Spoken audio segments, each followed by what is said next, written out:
Hey everybody, it's Chris, and welcome back to Can We Be Real, episode 3. And I am so excited you got to be here. Thank you. I'm excited to be here. This is fun because, we're interviewing, kind of talking, but we haven't known each other that long. Not long at all. This is like the third, fourth time we've maybe sat down. I'd say maybe the fourth. Yeah. About. Introduce yourself. Tell everybody who you are. Well, my name is Monica Yvette Carter. I am a lifelong native of Seguin, Texas. I've lived here all my life. I am a wife. I'm a mother. I'm a nurse. I'm a practice administrator. I'm a child of God. I'm a minister's wife. I'm a little bit of everything. I love that. So you said born and raised Seguin. Born and raised. Okay, so let's just start out and have fun. Okay. Give me an embarrassing or a funny story from you at Seguin High School. Yeah, I want to know something good. Oh gosh, that could be many things. Yeah. I got along with everyone. We just had fun. I don't even know if things, what was funny and embarrassing back then, people would probably look at it and laugh and think nothing much of it now. So, I don't know. I was pretty low key. Pretty low key? Yeah. Oh wait, I got along with everyone, but that's cool. I just kind of fit in. I wasn't on one extreme or the other. Okay. So that's kind of the way I was. Yeah. Oh, I forgot our coffee cup of the day. Shout out Hillcrest. I found your cup in the kitchen. Oh, okay. And I said, you know what? Let's shout out Hillcrest. So if you want your coffee cup for business, you send it to me. We'll throw it out there. All right. Okay. So I think what was fun, you and I have been going to a meeting together, and I found out you are running for city council. Is that it?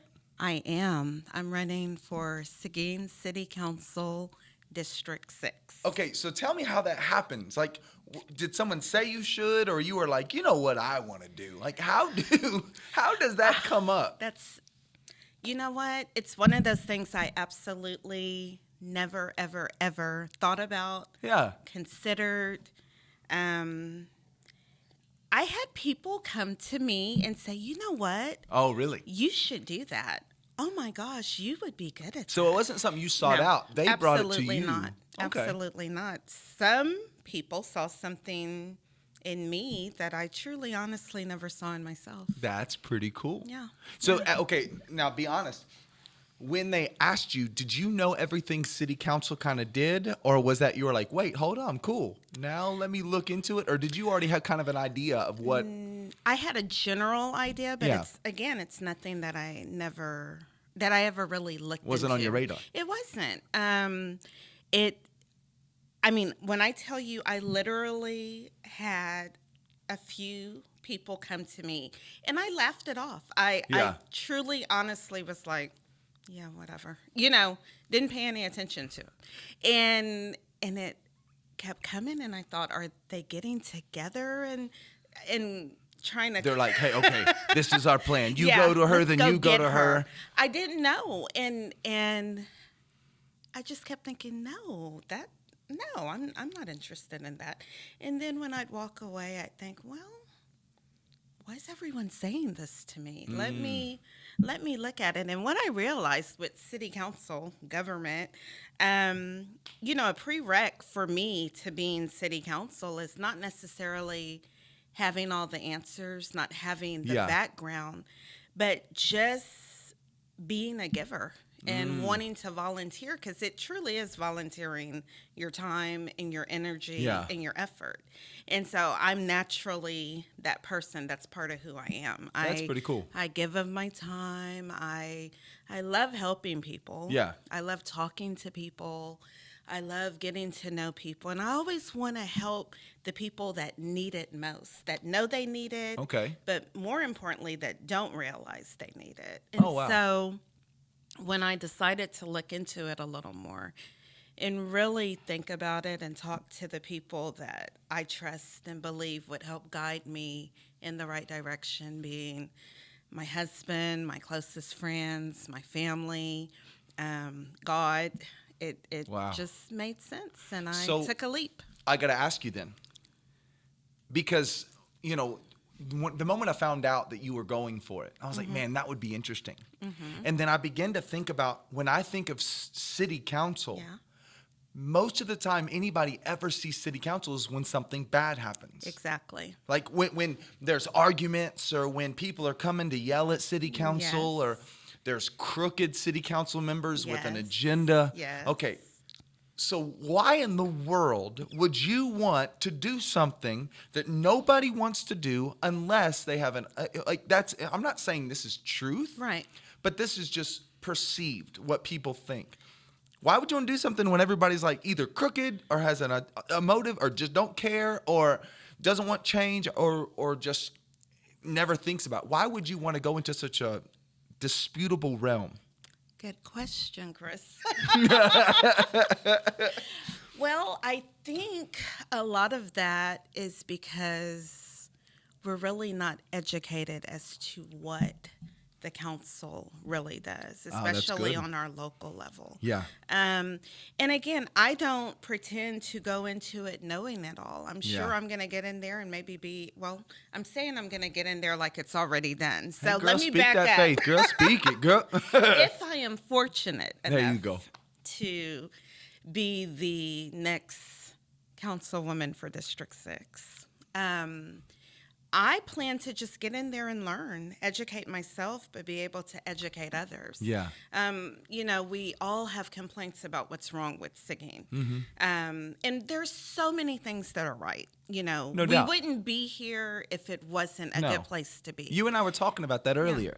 Everybody's like always bad talking about yeah, Seguin. yeah. And the problem is, and this is what I was telling you earlier, is that people are like, oh, I want to go to this city. People Right. are in that city wanting That to get want out. To get out. You know, Yes. so what good can come from if we just have people that hate?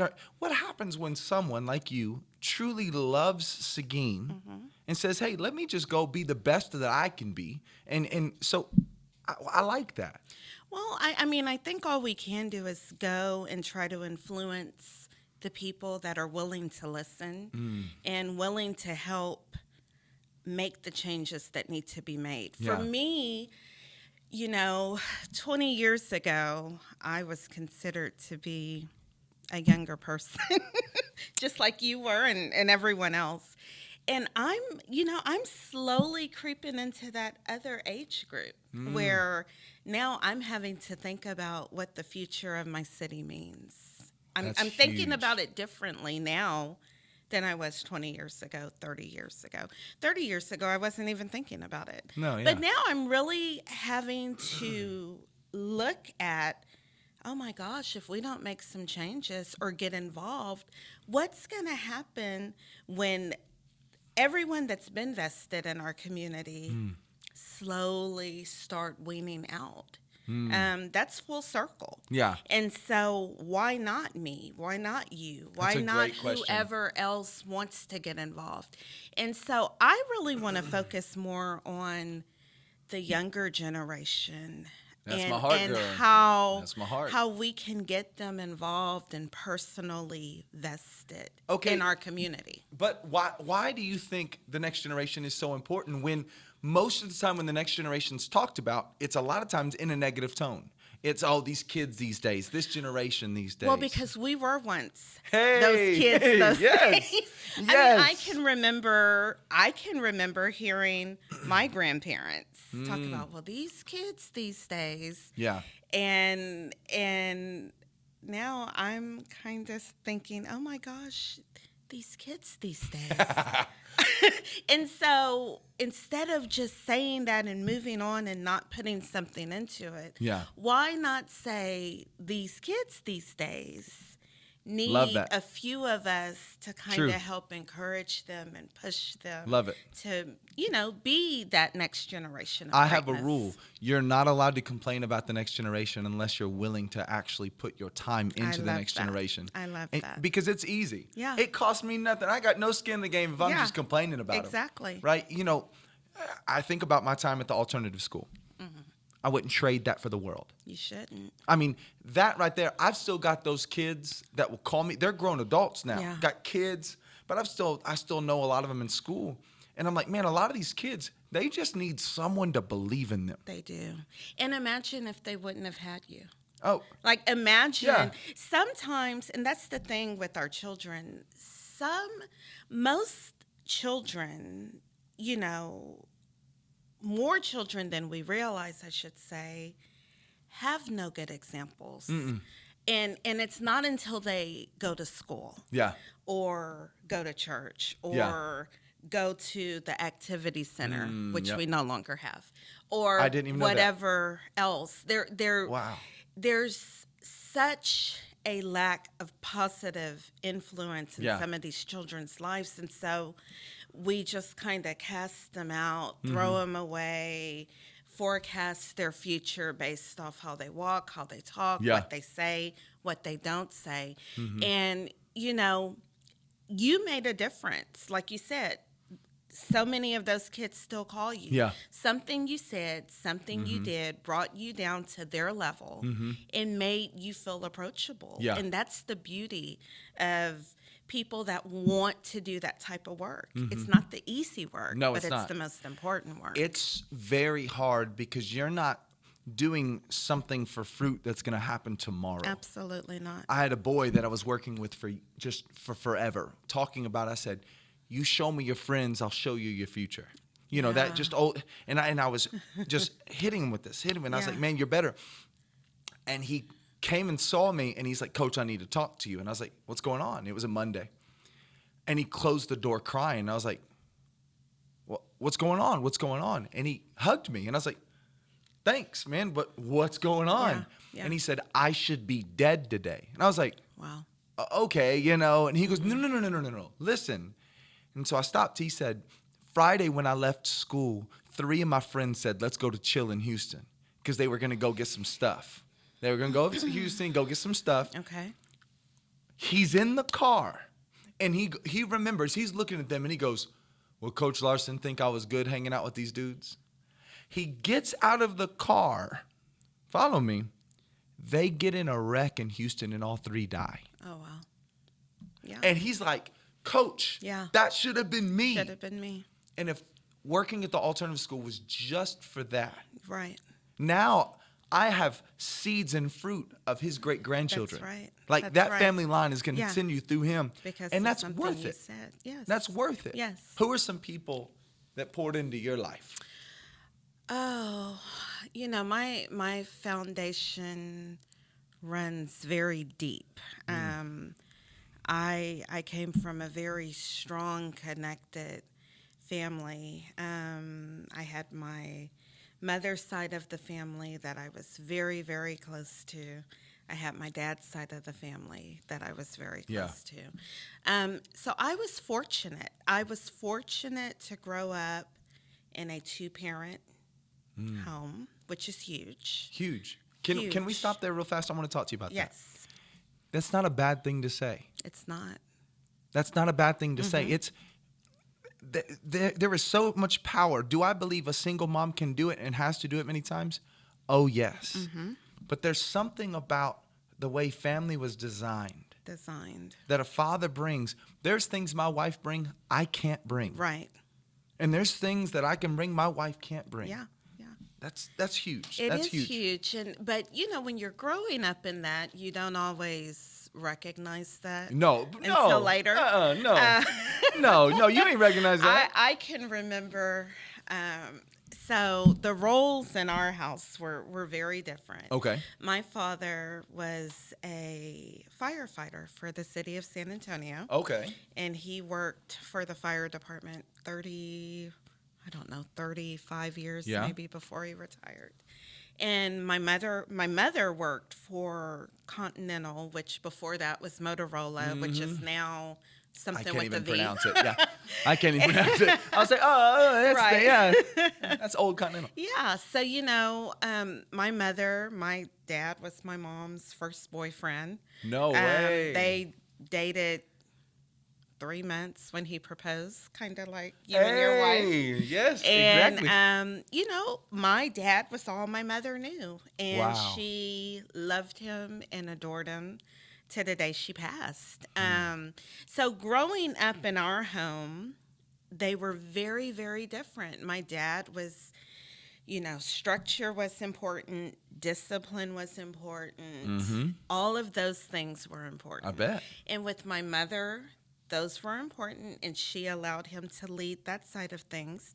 And then she provided the quiet, calmness, They complemented each other. fun atmosphere that Gotcha. we needed. And so I was a mama's girl. Oh, okay. Very, very, very much I got so. you. Very much so. My mom was one of my best friends, Really. so I got you. mean, I was a mama's girl, and anyone who knows me knows that.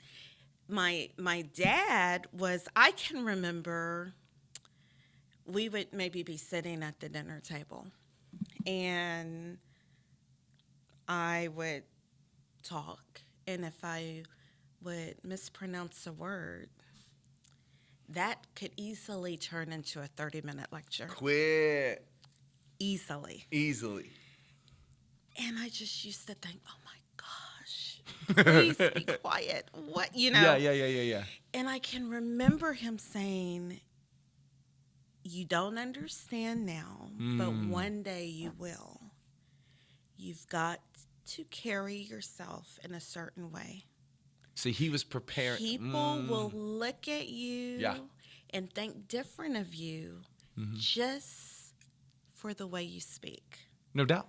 the way you carry yourself, the way you act. You can't wear too much makeup.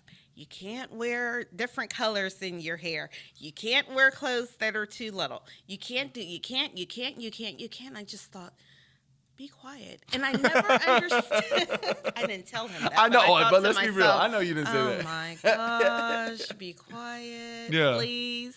You know, and then I didn't understand why some of my friends, you know, when the football game was over at 10, I had to be home. 10 or 10:30, it's like, you should be home. Yeah. Oh, well, I'll get one of my friends to drop me off. Oh, no, No. your mom will be there to pick you up. Oh, my gosh. You know, Wow. I just didn't get to do everything that everyone got to do. Yeah. And I didn't get it then. Now I get it. Wow. And those values that he instilled so early all make sense to me now. From how you carry yourself, how you talk, and not to be judgmental, but sometimes you just recognize some of those things in other people, and you think, oh, okay, I get it. No, I got you. I get it. And you know, for me, when I was in school, when I would speak, I was always told, oh, you speak proper. Proper. Like it was a bad thing. Yeah, and I just thought, well, no, I mean, that's just I was taught. There's another way. Speak. Yeah. I got ridiculed sometimes for how I Wow. spoke. But that's how I was taught to speak. Do you know where I think that comes from? Where? I think that where that comes from is people begin to think if you do those things, you think you're better. I didn't want to say it, but. But no, you think you're better. What you trying to act like? Exactly. Oh, you think you better. Yes. Oh, you think it's this. Yes. And Yes. what's amazing is that what happens is I've seen a lot of times is everybody loves the come up Yeah. except the people that are right around you. Yes. Because Yes. then all of a sudden they're like, wait, hold up, look Yeah. at you. Right. Wait, no, You're well, I mean, climbing I don't. and I'm not, yeah. I'm not climbing. Yeah. I'm, you know. Yeah. And I think it's very important that you do have those lessons that are taught into the Yes. generation.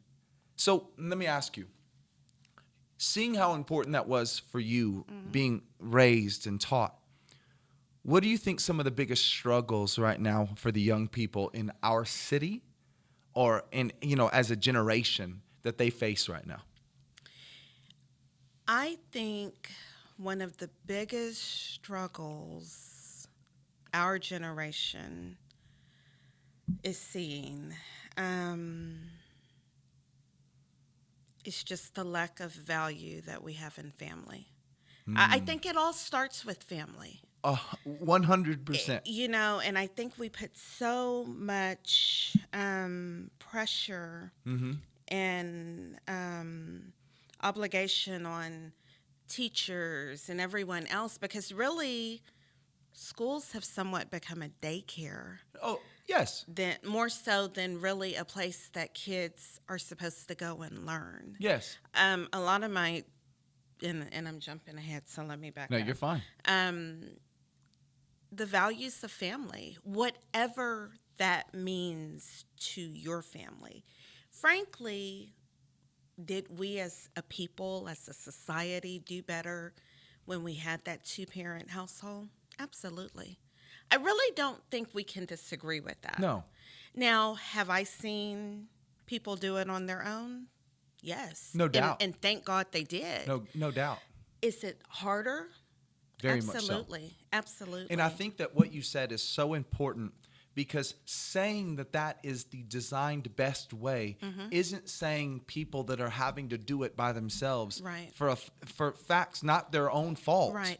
That doesn't mean that they're doing a bad job. Exactly. It just means, because I'll tell you this, and I've said this, and people know my past. I have a biological father that does not want to be in my life. Okay. I have a stepdad I grew up with. That's my dad. Yeah. And then I have a stepdad now that's married to my mom, who's another dad in my life. Yeah. We made it work. Yeah. But I want my children to know one dad. Now, my first son, he lives in Alabama. Okay. And we go back and forth. And we're making it work beautifully. Right. But I don't want that. Like, I don't want him to struggle and to fight like I had to do it. And it doesn't mean he won't be a success. It just means, and it doesn't mean I'm not a success. It means I want you to grow on my shoulders. My ceiling, I want it to be your floor. I want you to keep going. Yeah. And there's no problem looking at that, because I know a bunch of single moms that are doing the best they can, that are raising amazing young men and women. I was that single mom. I have 5 daughters now, okay? I did not have Hold all on, 5. Father, we just pray. I have 2, and you sent me don't back get a me second. started on that. I have five wonderful daughters. Yeah. Okay. I leave out the part that I have 5 due to a blended family from marriage. Because they're your daughters. I don't. Why did I even have to say that now? I don't get into the, well, okay, Yeah. 2 are mine and 3. No, I have 5 daughters. We have 4. My wife has 4. Yeah. Because my son is just as much hers as he is mine. I get it. And so I have 5 daughters. And, you know, when I heard you say single women had to make it work and all of that, we did. Yeah. And we've done that. Would it have been easier? Would it have been better if we didn't have to? Whoever's fault, be it why the situation didn't work, that is what it is. It's not to get into all of that. But in your case, you were able to figure it out. Yeah. Being that you said you had a father that you were not involved with. That is not the case for most people. So many kids hold on to that breakdown. Because it becomes a part of their identity. That is somewhat of a crutch that has to be used whenever things don't go their way or they can't find their way from that. Ooh, I'm loving where you're going with this. And it's not, you know, what differentiates some that do well in that circumstance, and they take that pain and they chop it up and they make it into something, and they don't allow that to be what hinders them. Yeah. I don't know what makes a person not fall for that. You know what I think it is? What you said earlier. A generation that's willing to reach back. Yeah. I had people in my life that said, "You're not a bastard child." Yeah. Because I was dealing with that. Yeah. I was thinking, man, Yeah. You know, like when my family was dealing with all of our issues, I was like, I got a biological father that they're doing great. Yeah. Yeah. You know, but then I was like, no, I had people in my life said, you're not a bastard Yeah. child. But imagine if you wouldn't have had that. Exactly. Yeah. So the question is this. We have a generation that are more identified with what happened to them other than who they are. Yeah. Right? Yeah. Are you a forgotten child? Are you a beaten child? Yeah. I'm not going to allow the weaknesses of someone else to determine the future of my life. Wow. I'm not going to happen. That's huge. But I'm going to get other people and show them and ask them who you are. I used to do that to my students. I'd go, who are you? And they'd tell me their name. No. Who are you? Yeah. And then, and they tell me their past. No. I'm not asking what happened to you. I'm not asking about how much money your family makes. Right. I'm not asking, who are you? But do you see how when you would ask that question, they automatically wanted to go into the sad story of their life, and that automatically that made them feel that's who they were, that's all they were, and they were nothing more than that. Well, because it goes back to what you said. You were talking in a certain way, and people made fun of you. Yeah. It's almost like, oh, look, he's got mom and dad. Like, and when I say that, excuse me. Not a lot of people just knew that's who Monica was. yeah. A lot of people didn't think anything of it. Yeah. And then there's always that very select few No doubt. that has to make fun of it because for whatever reason. Well, no, let's just say it. Because it's easy for me to make fun of somebody because then you're not looking at my issues. Exactly. So Yeah. you said family. What else is another struggle issue that the next generation is facing?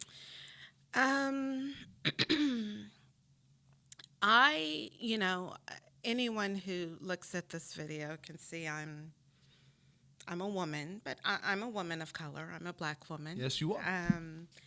And you're a white man, and we're sitting here and we're having this beautiful dialogue. In our country, everything that we look at is so black and white. Nothing in between. No. Black and white seems to be really the only things we focus on, especially right now. That's, if we don't figure out how to see past that, that's going to be the next problem. It's the current problem, but it will be the next problem. In my lifetime, this is probably the most divided I've seen our country, and that's very scary for me. Yeah. Growing up, getting along with everyone, because I came into this world at a time when many of the problems before us were being fixed. Not perfectly, No but doubt. they were so much better than they had No been. doubt. And so I don't feel like even though I'm sure it was there in my younger years, middle school, high school, we just really did not have a problem being friends with everyone. Yeah. We didn't. And now there's just this huge divide where people feel like they have to pick a side. And you've got to pick one side or the other. And if you pick the wrong side, then you have one group of people angry at you. And if you jump over to the other side, you either have them angry at you or thinking, well, why are you on our side? You don't look like us. Do you think it's literally possible for you and I to agree on 100% everything? Say that again? Do you think you and I agree on 100% of everything? Absolutely not. No. We don't. But who does? No one does. But we were talking this morning. Yeah. If love is not your motivation, and see, I look at, do I believe that there's stuff going on? Yes. Yeah. There's a bunch of stuff going on. Yeah. But I don't want to allow the loudness of the negativity of the hurt to outweigh all of these great conversations that are happening that aren't getting publicity. Exactly. That aren't getting news. Exactly. Like, I don't want to, I remember this. At the alternative school. I'm sitting there, and we're playing basketball. And someone comes up and starts talking and said, man, white boy, you don't know what you're talking about. And a student comes next to me and says, you going to talk to my coach like that? And I didn't have to say, and I was like, I had built so much a relationship there. Yeah. I'm a spiritual father, a second father to people, to a bunch of, we're my camera guy right here. We're not the same nationality, Right. but I'm a spiritual father in his life. Yeah. But that's not getting enough talking. Yeah. We're not giving enough talking to the great relationships that are happening. Right. But that's mainly because we want to do all the talking, but hardly want to listen. No, we don't want to listen. I mean, we don't want to listen because we're so convinced that our right is right. Yep. And my job is to convince you that you need to see it from my side of you because I'm right. I know what I'm talking about. So just listen to me. I don't want to listen to you, but you listen to me and let me persuade you that I'm right. Yep. And one of, I'm so fortunate. I have such a diverse, beautiful group of friends. Yeah. I can sit down and I can talk to anybody. Love and it. I can flow with you. I can. Yeah. One of my dearest friends and I probably think more differently than anyone else I can imagine. Yeah. But the beauty of it is we can sit, Yep. we can each talk, and we listen to one another. And even though we may still walk away from the table, still seeing things our way, we can still end that conversation with a hug and I love you. Because you haven't and lost relationship. See you at coffee next week. Yes. Or, because it's so much bigger than that. Yes. We weren't all made to think exactly alike. If we were, we'd have other issues to deal with. We have to learn to listen to each other. My story is obviously going to be different than your story.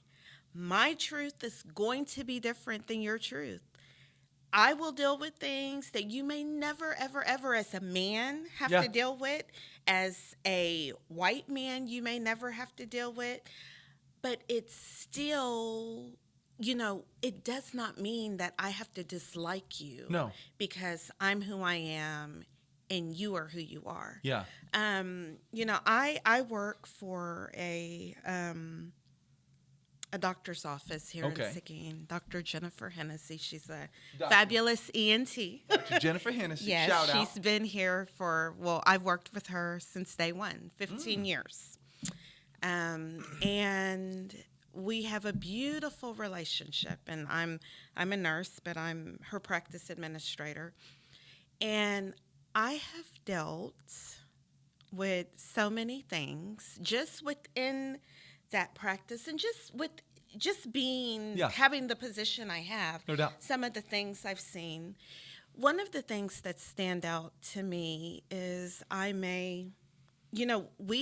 color is a thing, even when we don't want it to be a thing. It's a thing.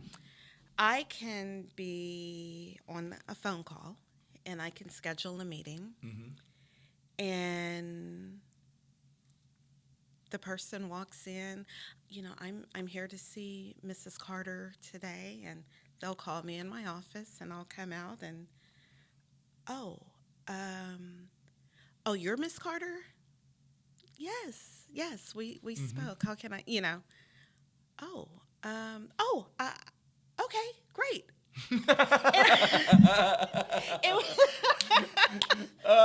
Man.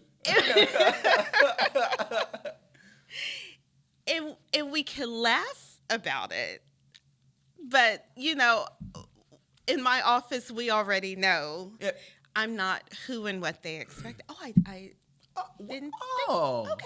Okay. You know what that reminds me of? I've got a dear brother, one of my best friends. Yeah. His name's Terrence. Okay. And he is a young black man. Yeah. And we were talking one day about differences. And we were talking about hate and misunderstanding and all these things. And he says, you know what I feel bad for? And I said, what? He said the people that don't know any better because that's the way they were raised and that's all they've known. Yeah. And I've watched him walk with people that were raised that way, and I've got to watch the hate drip off of their life bit by bit by bit. And they learn and grow because a lot of it's misunderstanding. Right. A lot of it is, I can remember, I'm from North Alabama. Okay. So I remember going to the church where the little girls were bombed in the basement. That was a field trip we had to go to. Right? So I'm sitting there walking, and there's one of my best friends at the school. Her name is Brittany. And she was a young black girl, and we're sitting there talking, and we would always joke with each other. She would call me honky, and I'd call her ghetto. She'd be like, where you at, honky? I'd be like, where you at, ghetto? Yeah. Her mama heard me. Her mama goes, Chris, come here. I said, yes, ma'am. She said, you will not call my daughter ghetto because I did everything I could to get my daughter out of the ghetto. And I don't want, but she taught me. She wasn't out of hate. She said, come here. When I go home, she says, there's my baby. Come here. But taught me things to say, things not to say, things to walk out of love, out of relationship, because it's impossible. If we sat here long enough, you'd say something that could possibly hurt me. I'd say something that could possibly, without meaning it. Without knowing it. But with relationships, when we have conversations, like what you said earlier, you said most of the time we just sit and we talk, and I'm not listening to when you're talking. I'm reloading, right? Yeah. Are we willing to walk together enough to where, like, hey, just want to let you know, hey, you can't. Oh, my bad, you know, and growing there. Okay. Yes. And I don't mean to cut you off. No. This conversation is a conversation I had yesterday. How sometimes we just say things that we do not realize are offensive to each other. And it's just because you heard everyone else say it. Yeah. Like, I'll use an example, and it bothers me to no end. Tell me. I'll just use rap music as an example. Not all rap music. Rap music is one of the ways that people can very eloquently. Oh yeah, it's one of my favorite music. I mean, not all rap music is about going out and I mean, if you can just listen to the talent and the poetry behind some rap music. Yes. It's beautiful. It's beautiful.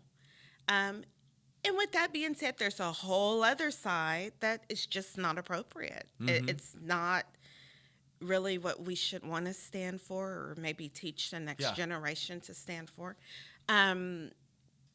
But what was my point, Chris? You said something that bugs you, something that bugs me about rap music, and not just rap music, but just our younger generation in general. I cannot stand one word, and it is that word that starts with an N. Yes. I hear people say it just rolls off their tongue as if it's nothing. Yeah. And it literally makes the hair on my arms stand up. I don't like the word. I don't like to hear the word. I don't want to I don't care how you meant it. I don't care what you meant by it. For me,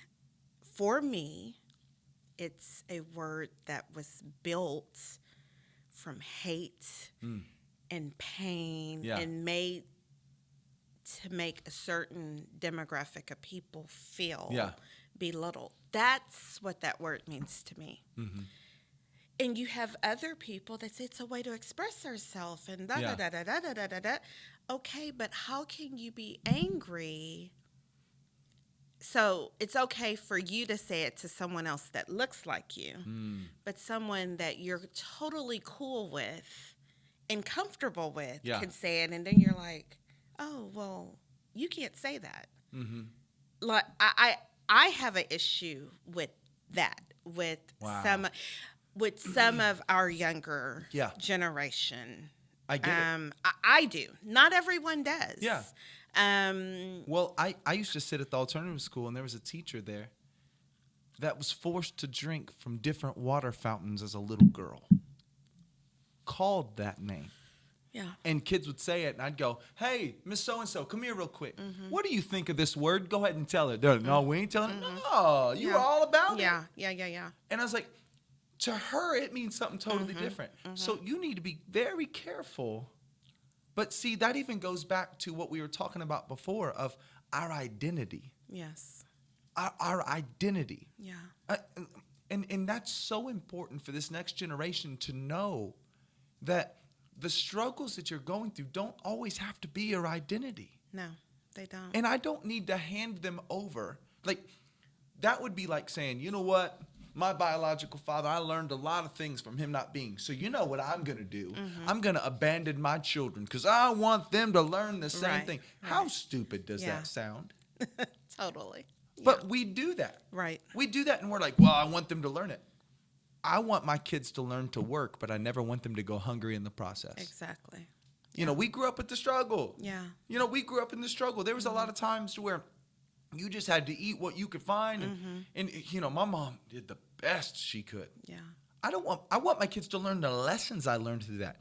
But I don't want them to go through what I went through. Right. Because they're going through their own things without the extra stuff that we have to put them through. Very much so. You know, we just, each generation has its own lessons to be learned. And that's what I'm saying about what's going on in our country right now. We cannot think so little of ourselves and limit ourselves to how good we really are capable of being. Yeah. Are there bad seeds on both sides of the aisle? 100%. Absolutely 100%. so. Yes. And we have to be able to look at that, recognize that, and separate that. Yeah. Oftentimes, again, it's all or nothing. You're either for us or you're not. Yeah. And if you're not, you're over there. Yeah. Well, no, it doesn't have to be that it way. doesn't. Like, I can look at a situation and I can take an actual neutral look at that situation. Yeah. And I can point out the good and the bad on both sides of the aisle. Easy. Don't assume that just because I'm a black woman, I'm going to agree 100% with the black people or 100% Nor with me. with the white people. Exactly. I mean, I think we can both look at a film or a 10-minute clip or a 10-second clip and recognize the right and the wrong with both sides. And we should be able to sit down. Yes. And we should be able to talk about it. And we can't should yell at each other to get that point. Yell, and we have to listen. I can't say that enough. You have, imagine if before you spoke, you had to take a minute, a full 60 seconds, to really think about what you were going to say and how it would come across to the person you're speaking with, how they would take it and interpret it. Like, if we really would just slow down and just listen to what's being said. Like, I may talk 60 seconds in full. You're probably going to take about the first 15 seconds of what I said, and then you're already thinking, well, no, she's wrong. So wait till it's my turn. Wait till I get to, come back and say more. Yep. We're not listening to each other anymore. We're just not. No. And right now the world is so loud that you can't hardly hear your own self think, less long hear the person that's speaking to you and what it is they're really trying to say and come across. Our country's divided right now, and it's a horrible thing. It's horrible for us. It's more horrible for those that are coming behind us. Yeah. Because it's really, really scary. You know, who wants to live in a world? I mean, maybe there are some people whose goal in life is to, I just want the United States of America to totally suck. I'm talking about us, Americans. Exactly. I'm not talking about people outside of our country that maybe have hate for the United States. I'm talking, if you are here in the United States of America, the majority of people want or should want to get along. Yes. And live in a country where we can be ourselves. And as long as you're doing the right thing. But what's the right thing? It just depends on who you're listening to. And see, and I would say this too. We can get so caught up about one chair in Washington, D.C. and forget about the thousands of other things that are making decisions, like city council. Yes. We could sit there and look at that, not knowing we're affected by the decisions of city council. How can I worry about Washington, D.C. if I can't worry about Seguin, Texas? Like, we should be just as invested. How can I worry about Schertz, Texas, if I can't worry about Seguin, Texas? How can I worry about Dallas and Houston and San Antonio if I'm not even doing what I need to do in my own city and town? That's the key. Yeah. So here's the thing. That we could break apart 1,000 ways from Sunday every issue outside. But what if we start with, what's our city look like? What if everybody took ownership for their city, went and found someone that looked different, and began to have conversations? Okay. You remember at our meeting, I said that. That when Mr. Roy was going down the list of what's something we should do. That was my recommendation. What good does it do for me to go sit and talk to my sister or my brother or my best friend who thinks exactly like me? Right. I need to go sit down with someone who doesn't. Because that's when, if I'm open to listening and learning, that's when I'm going to pick up and hear something different than what I would normally hear. See, I remember a conversation between a businessman and a young man. Okay. The businessman said, son, you just need to get a job wherever you can. I don't care where that job is until you can get another job. And the young man said, I want to work somewhere that means something to me. And the older man said, I get that. I get that. But you got to be able to pay the bills until you can get there. And the younger man was like, but so I don't think you care about what my real dreams are. And they were missing each other. Totally. And I said, how about let's build a relationship first and grow first. And then what we can do is, do we have the right to speak into each other's life in love and agree at the end of the day to disagree, but to know our relationship didn't shift at all? You know, we as a human race, we just don't respect each other anymore. We don't respect one. And so until we can respect each other, you could talk all day. Yeah. If I have no respect for anything you say, I don't care what you say. Even if I agree with it, I'm probably just going to disagree with it just because I have no respect for you. Do you know where I think a lot of that comes from? Where? I believe social media is a beautiful tool. But with every tool, there's side effects. There's side effects. What does it say on the top of Facebook on the what's on your mind? Is that what it says? I think it says something like that. Oh, look it up, Jorge. Look at Facebook. And on the top where you type, it says something there. I think it says what's on your mind. It says what's on your mind. Yes, right? yes. When you're getting ready to Which is great. Go in, yes. That's scary. Because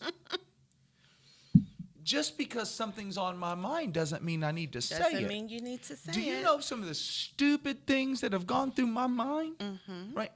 And what happens is this. YouTube is YouTube. It's about you showing yourself. Yeah. And what happens, it's all these things are about me being out there and me being, and we've robbed ourselves of this, right? And what we'll do is we'll argue with each other. Yeah.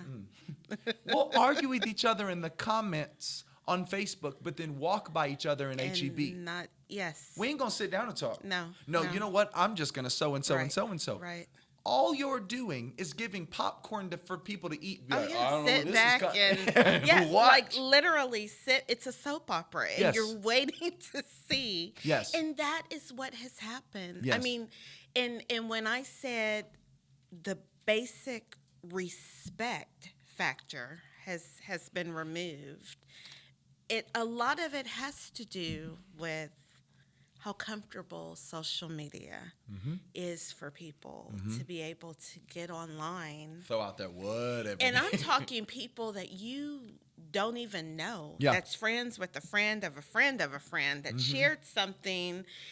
And you have people from all over throwing in their ideas. And you don't even remember what the question was. No. Because everyone has come in. And so, again, no one has thought out what they really need to say. And we don't talk. No one really has just face-to-face conversations anymore. Yeah. Texting is it. Yeah. Even young couples now don't know how to be in a relationship because they don't know how to talk to one another. Do you know one of the tests I do in my marriage counseling with any couple? What? It's called the 1 minute test. The 1 minute, 1 inch test. Okay.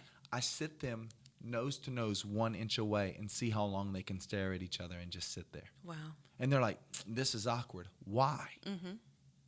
Yeah. Why is this awkward to stare at your wife in the face this close? Yeah.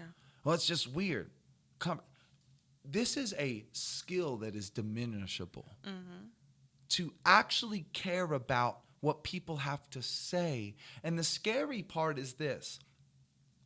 Everybody feels like they have a voice, but it's just not as loud as we want it to be. Exactly. Right? So a kid will go out and cry for help on social media, contemplating suicide, hoping someone answers. Right. When that should be happening at the dinner table. Exactly. What happened? That should be happening in the friends. We should be listening to each other enough to where we can grow together, because there's experiences that you have had I've never touched, that I'm robbing myself of the wisdom you have just because I want more people to listen to me. Yeah. Yeah. Yeah. We all want to, again, we all want to talk. Yeah. But we don't want to listen. And if you do listen, you just don't want to invest the time it would take to go in and It's help not convenient. save that little part. Oh, No. well, I say I want to help, but when you ask me for help, I didn't really mean it, and take off. Biggest lie we ever message is, hey, if you need anything, if you need call anything, me. call me. You lying. If you Quit need lying. anything, No, call me. if you need anything. Yes. That is the biggest lie we've ever put. Yes. Right? Yes. And when we say that, I try to say that to people, and over time, I think I have shown that I've fairly been honest about that. But it's cost me things. Right. It's cost me times to where I'd be sitting down for dinner and someone needed something. Yeah. Yeah. But when I begin to realize that these relationships will mean more than likes, will mean more than shows, will mean more than these things. These are the only thing that will last. Yeah. No matter what happens. Yeah. Yeah. And so I think it's very important for us to be able to have these conversations for the next generation, going into city council, of somebody that would be able to listen to these things and listen. Right. Not saying, well, I'm just waiting for my turn to talk about what I want to talk about. Right. Well, let me actually listen. Yeah. I've always laughed about that. Now tell me, because this shows you I don't know as much. Is city council where people come up to the meeting sometime and have their minute in front of city council, right? They do. Yes. Do you really think the country thinks that people listen to those things, or it's just, I feel like I've got to let the city say what they want to say and get their little minute down? Do you really think that accomplishes what it should accomplish? Do you understand what I'm asking? I do.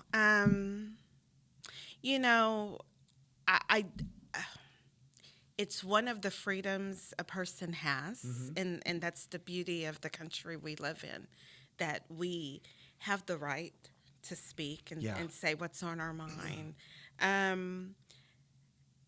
Does it accomplish everything it should? Probably not, because again, we don't really listen. I think. Well, I think We if we get people that will listen on city council, it will. well, and that's the point. Again, there should almost be some type of a training that one would need to take. Oh, I love that. In order to really learn to listen. Listening is the most, I mean, it's an underrated skill. it's the most underrated skill that we just don't listen to one another. You keep hearing me say that over and over and over and But it's over true. again. We don't listen and we don't respect, and not on purpose. No. Because if you intended to respect a person, part of respecting a person would really be listening to what it is they have to say. I mean, I was saying earlier, I had a beautiful dialogue with my great friend. Yeah. And again, we think very differently. Yeah. But this is the thing. We can think differently about some things, okay? But what we don't think differently about is, as humans, as a mother, because we're both women, what do we want? What's important to us? Yeah. Family. Yeah. Religion. Yeah. Friendship. Yeah. Unity. Yeah. Love for our country. Love for our city. Love for the next group of people coming up behind us, wanting to volunteer, wanting to be a part of. Those things are important. And it doesn't matter what side of the aisle you're on. We really do, as people, want more of the same things, but we think so little of ourselves. We don't realize that if we would just be quiet and leave Washington in Washington and leave Austin in Austin and kind of remove some of the loudness. And I'm talking politics in general. Yeah. Right now, politics is just so loud. Yeah. You have both parties trying to convince each other and those that are going to be voting for whichever or how bad the other one is. Exactly. Take that part out of it. And let's not talk about that. Let's just talk about what you want for your family and what I want for mine and what's important for our country, what's important for our city, what's important for the children that need us. Yeah. What are we going to do here to make our little city be better? Yeah. What are we going to do? Because at the end of the day, if we don't come together and try to work out some of this stuff, my biggest fear for Seguin is if we don't become vested, there is going to be a time where this will be somewhat, it won't be. I mean, imagine if I cared, you cared, but by the time our kids were coming up, they moved off. And like, I'm not coming back to Seguin. They don't have anything. I don't want anything. Y'all didn't do anything when I was there. It would be too hard to get it up and going, so I'm out of here. If the few that care stop working and stop putting that energy into the next group that need to care, eventually no one will care. No. You know what that reminds me of? We went on a family trip. I'd never been to the Grand Canyon. Okay. And we went down Route 66. And we went, and it was beautiful. But what do most of those businesses and old buildings look like down Route 66? I mean, they were thriving at one time. At one time. They were thriving. Yeah. And at those moments, if you would have said, hey, guess what? In 50 years, no one's going to be coming down this. They're just going to drive by. No. Yeah. This is everybody's Yeah. got to go down Route 66. Yeah. Nobody. So what do we want Seguin to look like for our great-grandchildren? That is my point. If we don't get busy, and it can't start too much later than yesterday, No. we will be there at some point. Yes. You know, we don't give of our time. Someone asked me, "Will you get paid for being on the city council?" Absolutely not. And they probably were like, "Well, why would you do it?" Well, That you know, right if there. we all think that way, no doubt. who's No doubt. you know, I mean, right now, if you don't get paid for something, Exactly. or you don't get a shout out for it, Hey, if I'm not or getting clout or something, then it's not worth it. people ask me all the time because I still volunteer at the alternative school. Why are you going out there? Yeah. Like, why not? Yeah. But are you getting paid for it? Yes. How are you getting paid? Yeah. Like, I've got kids that reach out to me Right. when they're I had a kid call me last year that was ready to jump off of a bridge at the railroad track. And he said, "You came to our school and talked to us, and so teacher gave me your number." And I said, "What are you wearing on your shoes? Or what are you wearing on your feet?" He said, "Jordans." I said, "Chunk them over the bridge real quick and just throw them in the mud." "I ain't doing that. These are Jordans." I said, "Why do you have a higher value for a pair of shoes than you have for your own life?" Yeah. And it clicked. Yeah. And I said, "Son, why are you doing this? Go get some food. Let's go get you some chicken, some Yeah. pizza. Let's go to HEB barbecue, get you some brisket. Yeah. You know, let me get you some food I love. I love sit around food. You know, that's just my thing. Yeah. Man, let's go get you some food and let's talk about why you value shoes more than your own life." Right. And he's like, "I never thought about it that way." I was like, if I was only thinking whether I got paid or not, then I don't understand what really means. Yeah. Yeah. Like, I'm not getting paid to do a podcast. Right. You're not getting paid to sit across No, from me. no. But you and I are invested in reaching the next generation Yeah. and reaching our city so that we Exactly. can see change. Yeah. And that's what it's all about. Yes. And that's what it should be about. Yes. And so, no, city council is not a paid position for anyone that may be wondering.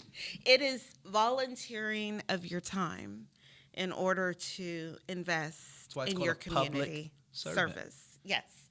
Which is one of the greatest gifts, you know. It is. Your time is so much more valuable than the amount of money someone could pay you. Yes. Because you will not get that time back. You will miss that dinner with your family. You will miss those 2 hours that you needed to be talking to one of your 5 daughters. And I have a granddaughter. I can't leave her out. Hey. While you're talking, I'm pulling up a quote. Keep talking. You know, so no, it's not a paid position, but it's a necessary position, and it's really something that I hope more people will choose to be involved with. If not city council, just figuring out where you fit in this community, because there is such a need across the board. Yes. Like, one of my biggest issues with Seguin, when I think about the children, there's nothing here for them to do. They need that. There's nothing. When I'm just going to think, you know, now there's so many cool select teams and club teams that kids get to be on. And really, if you're not on a select ball team of any sort, volleyball, baseball, basketball, there's a good chance you're not going to make the team. Yeah. That's true. But not most people can afford the dues that come along with those teams. To be a part of that means somebody is paying some good money for their child to be a part of that. Yeah. When I was in school, you tried out, and if you were good, you made it. And if you were okay, part of practice was to train you to get better so that you could be a part of the team. You know, we don't have that anymore. When we were growing up, most of the young guys that were a little older than me or my age, we had the Seguin Activity Center. Yep. It was where kids would go, and they would stay there from the time it opened to the time it closed. You talking about like the basketball courts? Yes. And all that? Yeah, yes. I remember that. The Seguin Activity Center. Mm-hmm. And the building is there, but there's nothing of it. Like I've seen the city do like a few things, like they've done the splash pad, they've done a lot of those things. But I think those are very important for us to invest, because when you begin to have trails people are walking and parks to play in, and you're getting people outside to do stuff, right? They're off the computer. Yes. They're off their phones. 100%. They're away from the TV. That's great. That's what we need. We wonder, why do kids want to do nothing but stay on social media and play on their phones? What else is there to do? Yeah. You know, and then speaking of just maybe your middle school and high school kids, on a Friday night, you know, we had Mazio's Pizza, we had Mr. Gaddy's, we had the skating ring. Oh, we everybody's had gonna the be like, bowling bring back alley. the skating ring. We had things to do. Can we talk about why that's not happening? Sure. Because what we will do is, instead of go spend our money on a Friday at our own skating rink, Don't get me started. we'll but go to keep the going. big city, but then be upset when the skating rink left. Yes. Or we'll get upset when the bowling alley left. Or we'll get upset, but we weren't willing to spend local, stay local, do local. And we can't complain about those things. And now we're dealing, I don't, you know, I know on Friday nights in middle school, I was at the skating ring every Friday. Me too. Every Friday. Me too. My friends and I were at the skating ring every Friday. Johnny Rodriguez was the little skating ring DJ. Okay.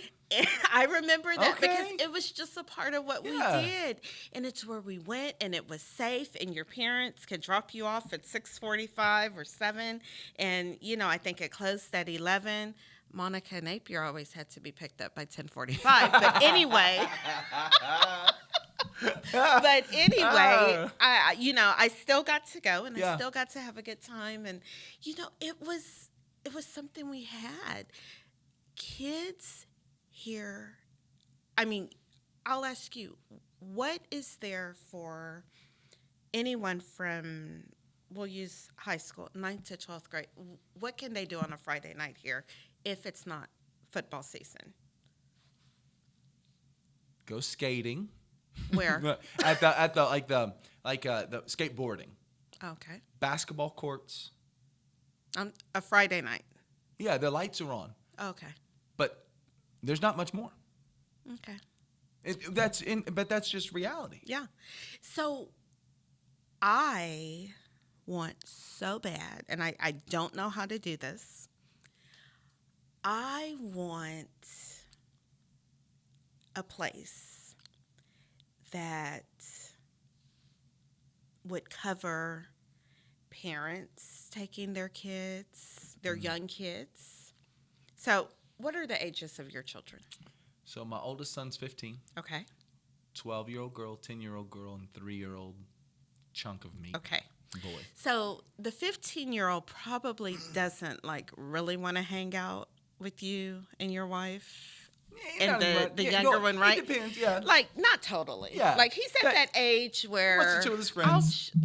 I may eat with y'all, mom and dad, because y'all are going to pay. But then at some point, when some of the cooler kids get here, they're not going to want to see me sitting with y'all. Yeah. Okay.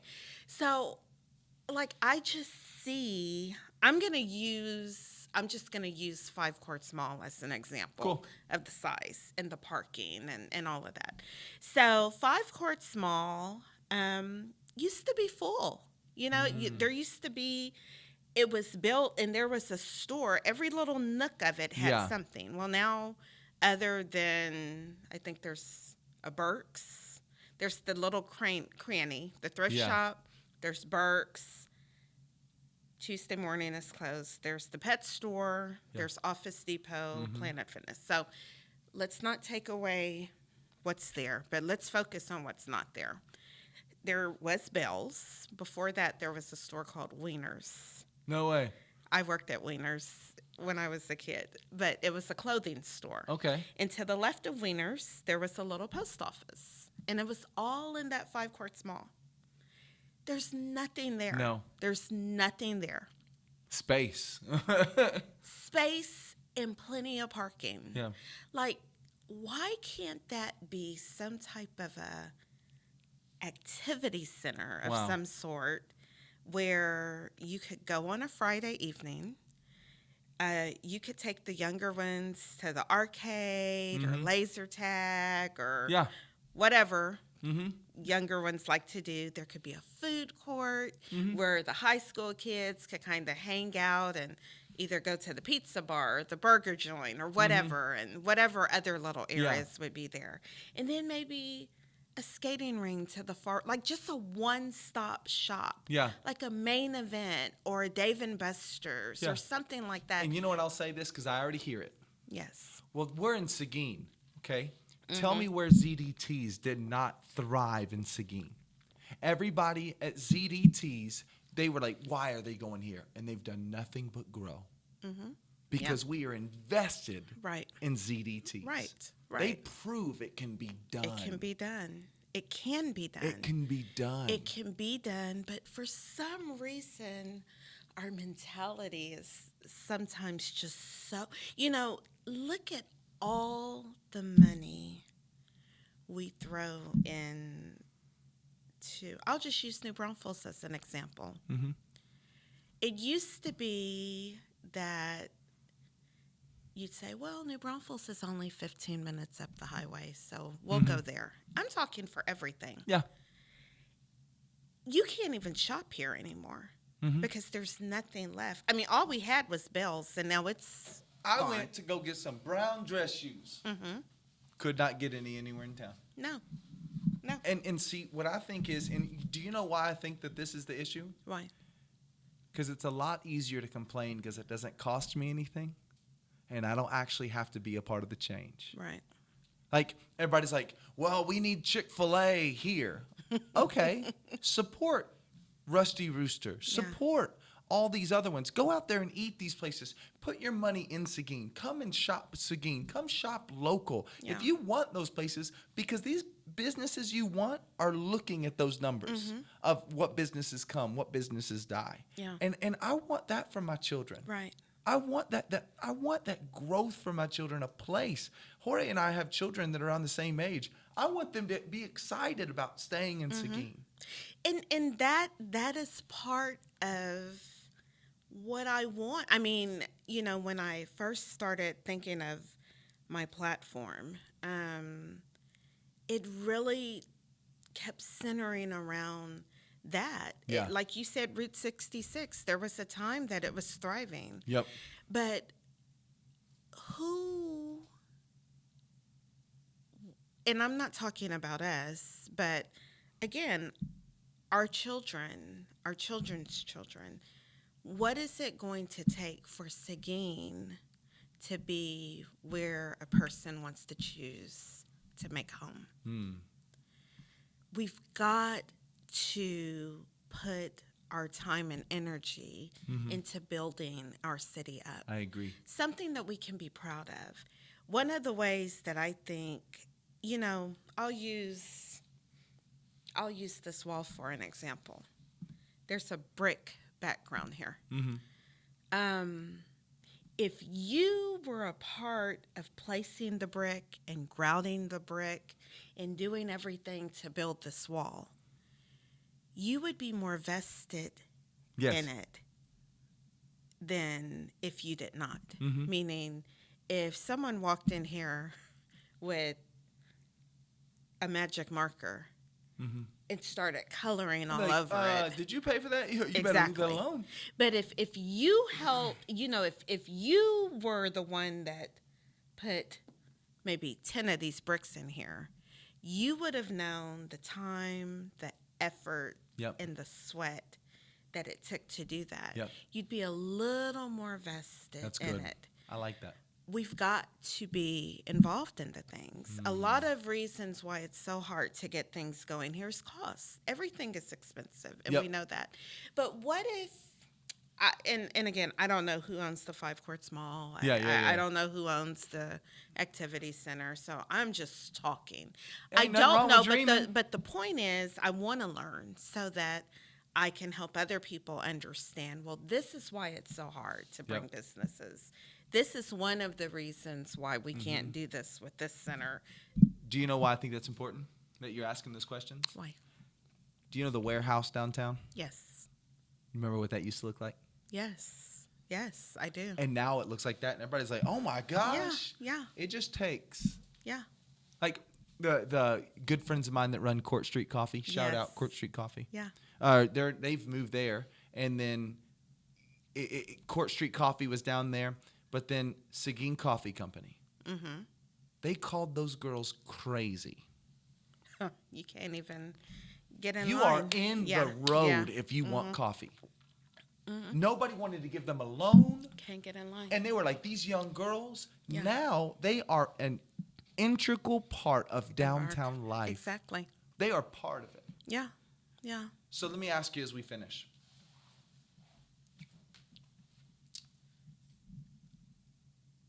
If you had one vision to finish us out for this area for Seguin, and you had to put what you would want Seguin to be known for, what would it be?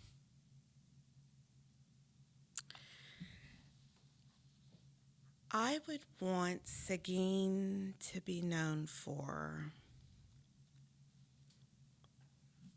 what it was yesterday,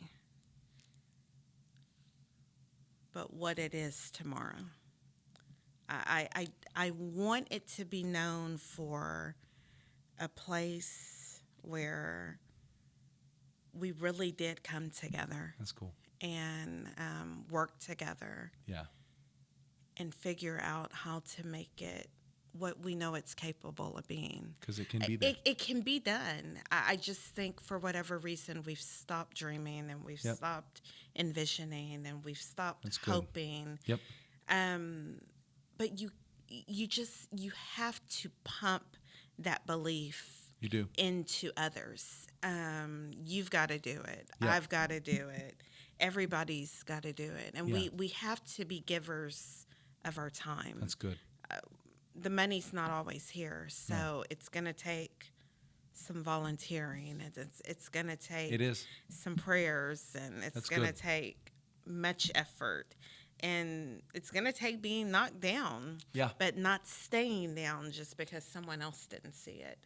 I have a lot of hope for our future. I do. I'm so thankful that you came and talked to me today. Thank you. I'm so glad you asked me to come. And let's just say that this won't be the last one. Great. Let's plan for some time in the future for us to sit down and talk about some more stuff. Thank you. And I'm sorry I was all over the place. I don't know if I completed one real love thought. This.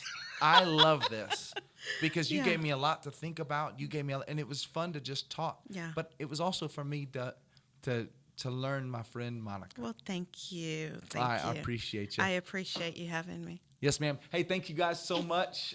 We appreciate you. This is Can We Be Real? And we will see you next time.